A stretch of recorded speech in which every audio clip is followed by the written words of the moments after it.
February 26, 1945. A blacked-out B-24 bomber is somewhere over the Austrian Alps, in total darkness, in driving snow, in winter. Inside, 3 men are preparing to jump. One of them is wearing a German officer's uniform. His name is Frederick Mayer. He is 23 years old. He was born in Freiburg, Germany, into a Jewish family. His father fought for the German army in the First World War and was decorated for it. His family ran one of the oldest Jewish businesses in Freiburg.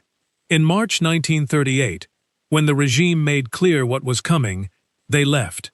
They arrived in Brooklyn with almost nothing, and Fred Mayer got a job fixing diesel engines at the Ford Motor Company.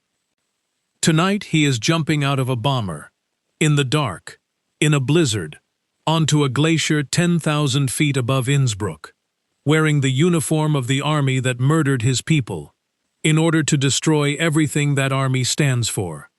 He has a forged identity, a cover story, a radio operator hidden somewhere in the valley below who will relay his intelligence back to the OSS in Italy. He does not have a parachute large enough to guarantee he'll survive the landing on the glacier. He jumps anyway. Subscribe to this channel before I tell you what happened next. Because what Frederick Mayer did in the following 66 days inside Nazi Austria, captured, tortured, never broken, is one of the most documented and least told stories of the war. And it ends with the German army surrendering to a Jewish sergeant from Brooklyn. There is a photograph that Frederick Mayer kept for the rest of his life. It is not a photograph of him in the German uniform, though that photograph also exists. It was taken by the OSS for their records, and the image of the young man in the Wehrmacht jacket, jaw set, eyes absolutely steady, became one of the defining images of the war's secret history. The photograph Mayer kept privately was of his father, Heinrich Mayer, in the uniform of the Imperial German Army, decorated with the Iron Cross Second Class, earned at the Battle of Verdun in the First World War. Heinrich Mayer came home from that war and spent the next decade fighting a different battle. He led the Reichsbund Jüdischer Frontsoldaten in Freiburg, the League of Jewish War Veterans, an organization whose entire purpose was to say, clearly and publicly, that German Jews had bled for Germany and belonged to it as fully as any other citizen. He believed, for as long as belief was possible, that this argument could win. Fred was born on October 28, 1921, the son of a decorated soldier and the heir to a community that had been in Freiburg for generations. The Mayer family were among the founders of the local Jewish congregation. They ran a business. They had roots. They had a city they called home. The Nazis disagreed with that assessment. When the regime came to power in 1933, the argument that Heinrich Mayer had been making, that service and sacrifice earned belonging, was answered definitively. It did not matter what you had done for Germany. It mattered only what you were. The Iron Cross was irrelevant. The family business was stripped. The city that the Mayers had helped build closed itself to them, systematically and legally, over the course of 5 years. In March 1938, the family made the decision that hundreds of thousands of German Jews were making too late, or not at all. They left. Fred Mayer was 16 years old. They arrived in Brooklyn, New York, with the specific practical knowledge that emigrating Jewish families carried: language skills, European instincts, and the understanding, more visceral than most Americans possessed, of exactly what the Nazi regime intended for the world.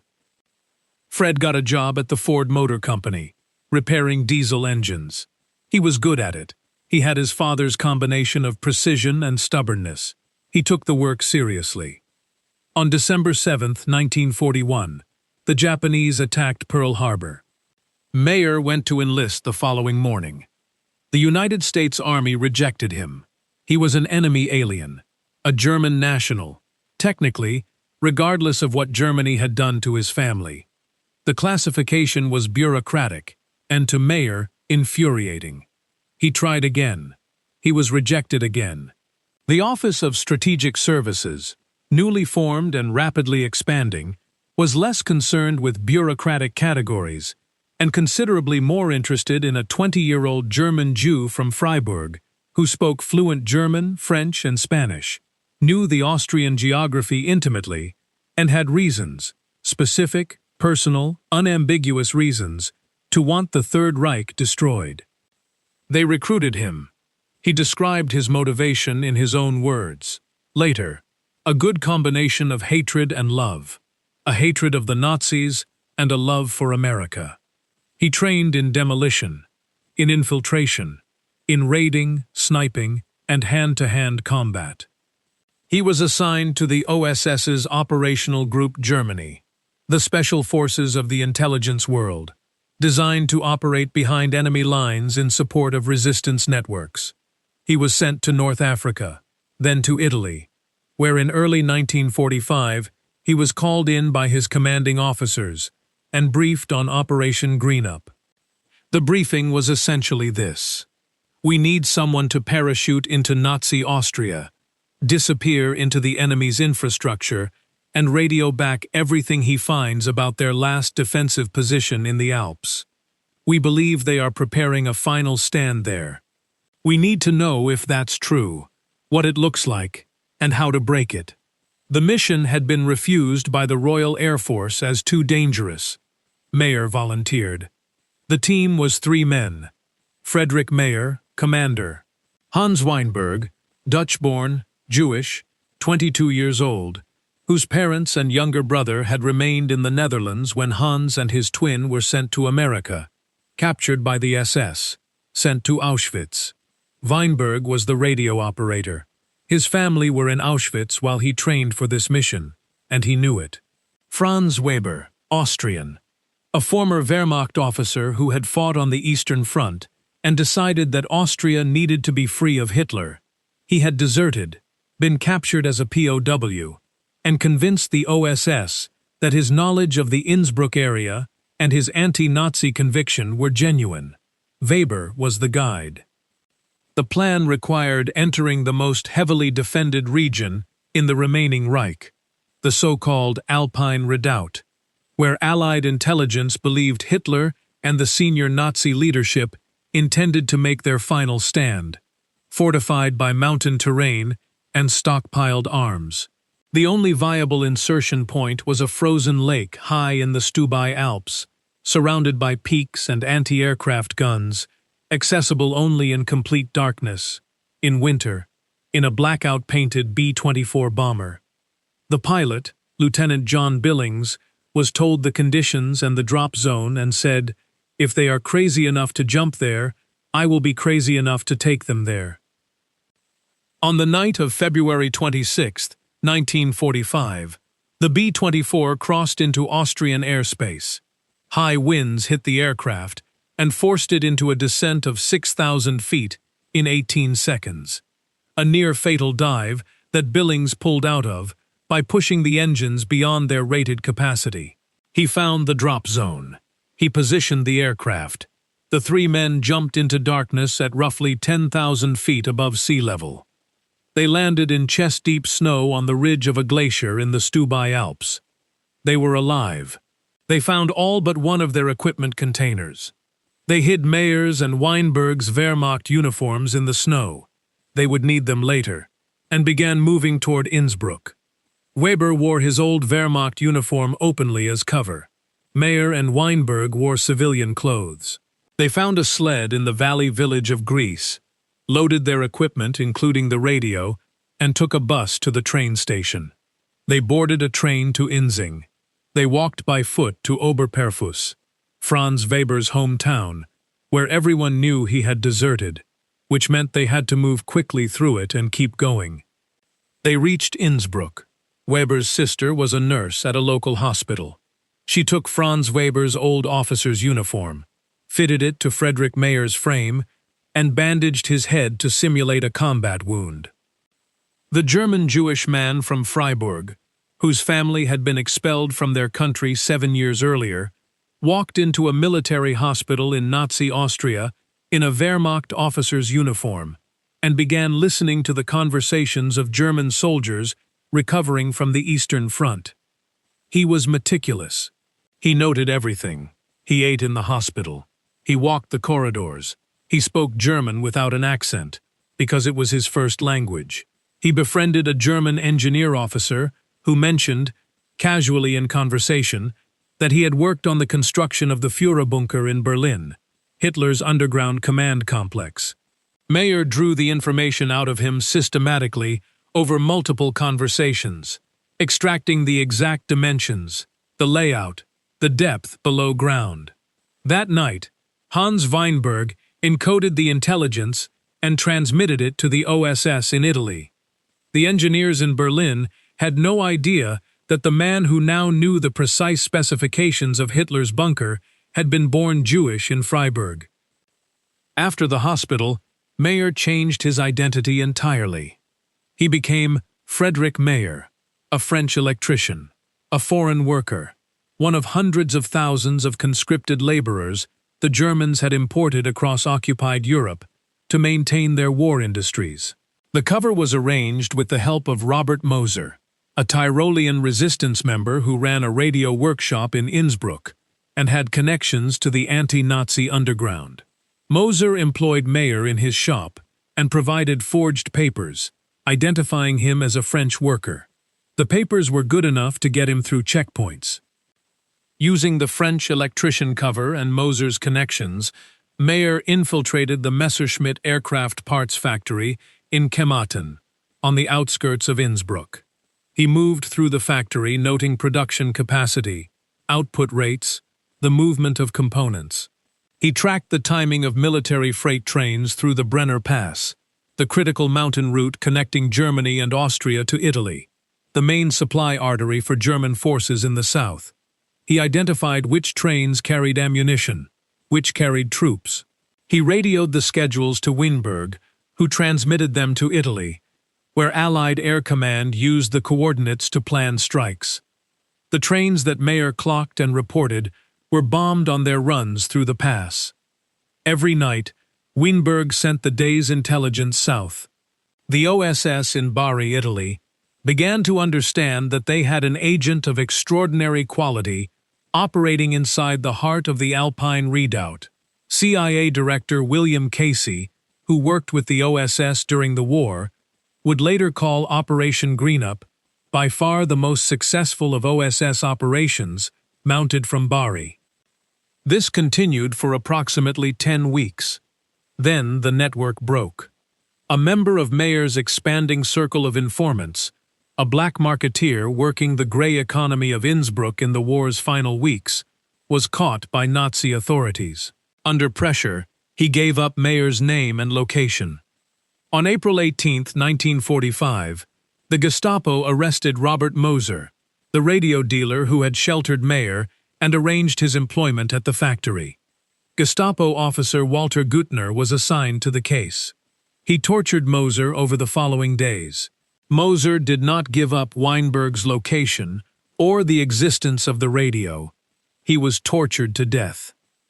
On April 20, 1945, Adolf Hitler's 56th birthday, 12 days before the Führer's suicide in Berlin, the Gestapo burst into Mayer's location and arrested him. They took him to Gestapo headquarters on the Herrengasse. What followed lasted 3 days and nights. Güttner's men whipped him. They doused him with cold water. They suspended him from a rifle. They worked through the systematic repertoire of what the Gestapo called an interrogation. Mayer spoke only French. He maintained the French electrician cover through every session, for 3 days, beaten until his face was unrecognizable. He did not give up Weinberg's location. He did not give up the radio. He did not give up the network. He admitted only to being an American officer when the black marketeer who had betrayed him was brought in and physically identified him in the room. At that point, maintaining the cover was no longer possible. He confirmed he was American. He said nothing else. From inside the Gestapo's cells, Mayer somehow managed to get a message out to Alan Dulles, the OSS chief in Bern, Switzerland. The message arrived at OSS headquarters in Italy and was cabled to Dulles, Fred Mayer reports he is in Gestapo hands, but cabled, "Don't worry about me, I'm really not bad off." One of the senior OSS officers who received it noted, simply, that this was a remarkable message to be receiving from a Jew in a Gestapo cell.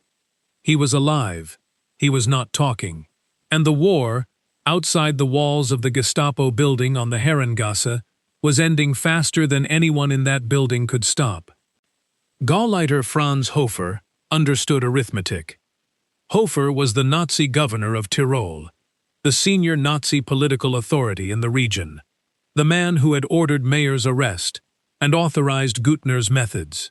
By late April 1945, with American forces pushing through Bavaria and the Soviet army tightening around Berlin, Hofer was doing a calculation that the senior Nazi leadership across the Reich was performing in variations, how to survive what was coming. He recognized that the Jewish spy in his Gestapo cell had something Hofer needed. Frederick Mayer was an OSS officer with a direct line to American military command. He knew the terms being offered for surrender. He had relationships, through Dulles in Bern, with the Allied infrastructure that would determine what happened to Austrian officials after the war ended. Hofer had Mayer brought out of the cell and taken to his private residence, the Lachhof, outside Innsbruck. Mayer sat down to dinner. He sat across the table from the man who had ordered his torture, and from Rudolf Rahn, the German ambassador to Mussolini's government, who had traveled to Innsbruck to assess the situation. Hofer's wife served the meal. They ate. They discussed the terms of surrender. Mayer later described the experience with the dry economy of a man who had been through considerably stranger things. He had not been certain, going into the dinner, whether it was a genuine negotiation or a new form of interrogation. It was genuine. Hofer was looking for a way out. Over the meetings of May 2nd and 3rd, Mayer negotiated the terms. Hofer would declare Innsbruck an open city. No final defense, no last stand, no destruction of the bridges or the infrastructure. The German forces in and around Innsbruck would surrender without fighting. In exchange, Hofer's surrender would go through proper channels rather than through a field execution. The Gauleiter agreed. On the morning of May 3, 1945, the American 103rd Infantry Division of the 7th Army was ordered to take Innsbruck. The soldiers expected to fight for it.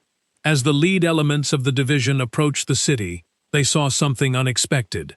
A car driving toward them at speed, flying a large white bedsheet from a pole attached to the roof. The car stopped. A young man got out. His face was badly swollen, still bearing the marks of 3 days of Gestapo torture. He introduced himself to Major Bland West, the division's intelligence officer, as Lieutenant Mayer of the OSS. He said he was going to take the major with him to accept the German surrender. The 103rd Infantry Division took Innsbruck without firing a single shot. Major West discovered later that Mayer was a sergeant, not a lieutenant. He had promoted himself by 1 rank on the drive out to meet the Americans. It seemed like a reasonable adjustment, given the circumstances. As American forces secured the city, Walter Güttner, the Gestapo officer who had supervised Mayer's torture, was captured. He still had a souvenir photograph of a battered and bruised Frederick Mayer in his jacket pocket. The photograph had been taken after the sessions on the Herrengasse, apparently as a record of the work. Güttner was taken to the very cell where he had tortured Mayer. When Mayer was brought to see him, the Gestapo man was shaking. He told Mayer, "Do anything you want with me, but don't hurt my family." Frederick Mayer looked at him and said, "Who do you think we are, Nazis?" Güttner was turned over to Allied authorities. His fate in subsequent proceedings is not fully documented in available sources. The German army in Innsbruck had surrendered, without firing a shot, to an OSS sergeant, a Jewish man from Freiburg who had fled Germany as a teenager, fixed diesel engines in Brooklyn, been rejected by his adopted country's army as an enemy alien, and then gone back into the country that expelled him wearing its uniform, carrying its weapons, speaking its language, to bring it down from the inside. Frederick Mayer was recommended for the Medal of Honor by a superior officer. The nomination contained this line: "In constant danger of his life, he exhibited almost unbelievable courage, resourcefulness, and enterprise. He received the Legion of Merit and the Purple Heart." The Medal of Honor was not awarded. Senator J. Rockefeller of West Virginia would later petition the Secretary of Defense to reconsider. As of Mayer's death in 2016, the award had not been upgraded. After the war, Mayer found that America did not quite know what to do with him. He tried to settle into civilian life. He tried to work in Germany and found it deeply unwelcoming. The country his family had built a community in for generations had no particular interest in honoring the man who had helped destroy its Nazi government. He worked for a time as a representative for an American power saw manufacturer. He lived quietly in Charlestown, West Virginia for decades. He told almost no one what he had done. He was not bitter about the silence, or at least did not present himself as bitter. He had his practical motto: do your best at everything, every day, control what you can, and what you can't, don't worry about. He forgave the men who had tortured him. He became, eventually, friends with one of them, Franz Prims, a Gestapo officer involved in his case, who survived the war and apparently underwent some genuine reckoning with what he had been part of. Whether that friendship represented forgiveness in any deep sense, or simply the pragmatic refusal of a man who had survived extraordinary things to spend the rest of his life on hate, is something only Mayer could have answered. Hans Weinberg, his radio operator and fellow Jewish OSS man, survived the war. His parents and younger brother Robert, who had remained in the Netherlands, did not survive Auschwitz. Weinberg and Mayer remained connected across the decades, reunited on camera for the history television documentary The Real Inglourious Basterds in 2012. Quentin Tarantino based Inglourious Basterds, his 2009 film about a squad of Jewish American soldiers operating behind enemy lines in Nazi-occupied Europe, on the documented history of Operation Greenup and similar OSS operations. The film's central conceit, that Jewish soldiers in German uniforms could penetrate the Reich and operate within it undetected, turning the machinery of Nazi hierarchy against itself. That conceit was not fiction. It was Frederick Mayer's actual biography. The uniform that Weber's sister fitted to him in that Innsbruck hospital, Wehrmacht officer's jacket, bandages across the head, the whole carefully constructed disguise, is not in any archive. It was discarded after the mission, as per OSS protocol. But a photograph exists. Frederick Mayer in German uniform, taken by OSS photographers for the record. A Jewish man from Freiburg, in the uniform of the army that had expelled his family and was murdering his people, looked directly into the camera with an expression of complete calm. He died on April 15, 2016, in Charlestown, West Virginia. He was 94 years old. I want to end with something Frederick Mayer said about the Gestapo officer he forgave. He was asked about it more than once over the years, because it puzzled people. Here was a man who had been whipped and suspended from a rifle by agents of a state that had murdered 6 million people, who had come within days of being executed in a basement in Innsbruck, who had watched a man, Robert Moser, tortured to death for helping him, and he had looked the man responsible in the eye and walked away. He did not explain it in terms of nobility. He was not a man given to speeches about the human condition. What he said was essentially practical. Who do you think we are, Nazis? That sentence contains everything. Not, I forgive you because I am a good man. Not, I forgive you because forgiveness is holy. But, I will not become what you were, because that is the only thing worth fighting for. The point of being the other kind of person is that you stay the other kind of person, even when you have the power not to. Frederick Mayer could have had Walter Güttner killed. He had the authority, the opportunity, and the reason. He was in a room with a man who had tortured him for 3 days, in a city that had just surrendered to him personally, with American soldiers outside the door. He could have done almost anything he chose. He chose to be the kind of man his father had tried to be. The kind who believed that service and decency and the refusal to become what you hated were not naive gestures, but the only coherent response to a world that had tried to convince you they were. His father's argument, that German Jews had earned their place in Germany through service and sacrifice, was answered by the Reich with expulsion and murder. The answer was wrong. It was answerable. Frederick Mayer answered it by going back inside the machine that had expelled his family, wearing its uniform, surviving its basement, accepting its surrender, and then letting the man who tortured him live. The uniform is gone. The intelligence files are in the National Archives. The photograph exists. The city of Innsbruck still stands, taken without a shot, because a Jewish sergeant from Brooklyn told a Nazi governor it was time to be done. Never again.